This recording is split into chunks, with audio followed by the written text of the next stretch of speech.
Space explorations has always been a topic of interest.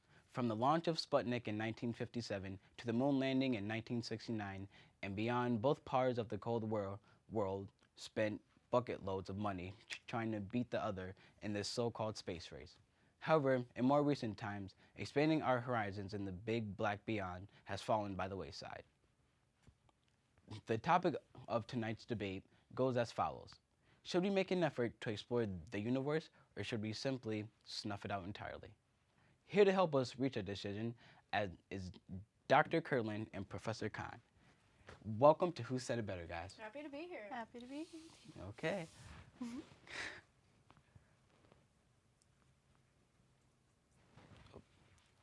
Dr. Kirtland is what's going on?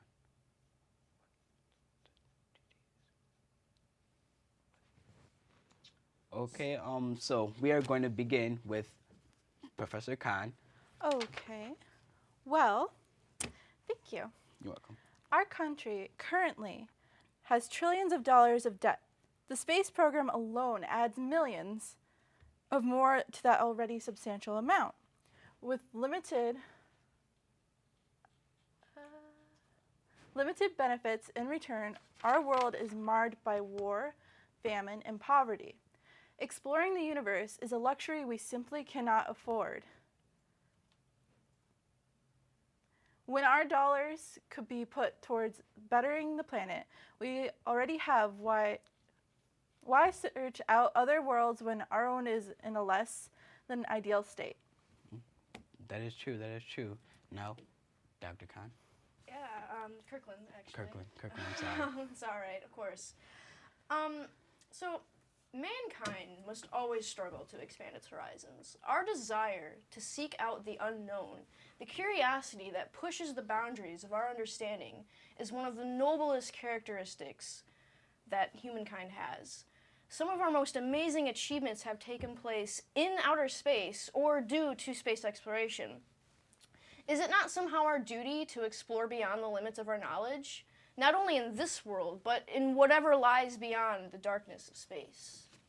Wow, that was elegantly put, both of you guys.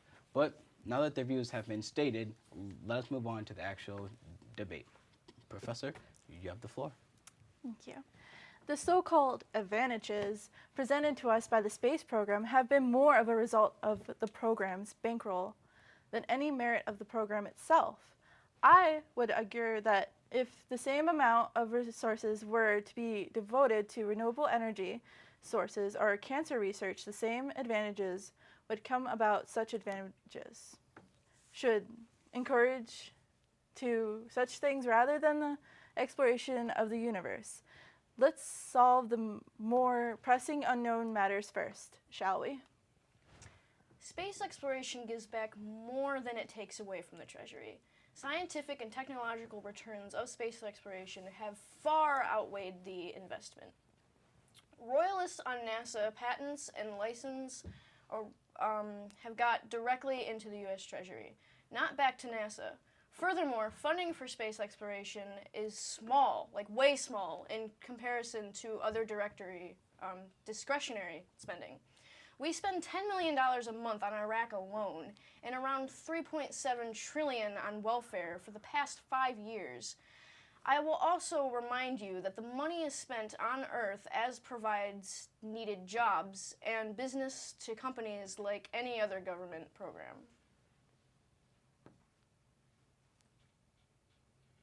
So, just saying, like, we spend a lot more money on other things than we do in outer space. If anything, we need to spend more money on scientific, like, space exploration. Or no money. Because we spend way too much money on, like, war. Okay, now, moving on. So the points of the doctors, don't you represent your next argument? Very well. The ability the space program has to draw from some of the finest minds have led to many leaps in the technological advancement. The microchip and the modern computer can both draw their origins from the space program. The need to produce safe but efficient power sources led to the creation of fuel cells. We can never know what advancements will emerge from space exploration. However, what we do know is that new obstacles will arise, and overcoming them, we may find new solutions to old problems. Okay. As I have explained before, these technological advancements are not a result of the space program itself, but of the amounts of money given to that program if we were to use their resources elsewhere. I am almost entirely sure that the same, if not better, advancements will come out at a better, cheaper cost to the United States. Yeah, no, I don't agree with you. You No. should. It's true. No. Okay. I don't know. It appears that our time is drawing to a close. Though, thoughts before we end this segment? Professor? Space. Yeah, go ahead. Gladly. Space exploration expands boundaries of travel, not knowledge. Knowledge is defined as possessing a quality beyond information. We do not need to explore the universe to gain knowledge when we can gain plenty of knowledge right here on Earth. Information that is adaptable and useful for the earthly problems we have yet to solve. Leave space exploration to the movies and the dreams. Okay. I can understand. How about yourself, Doctor? Indeed. Exploring the universe speaks to the part of that yearns.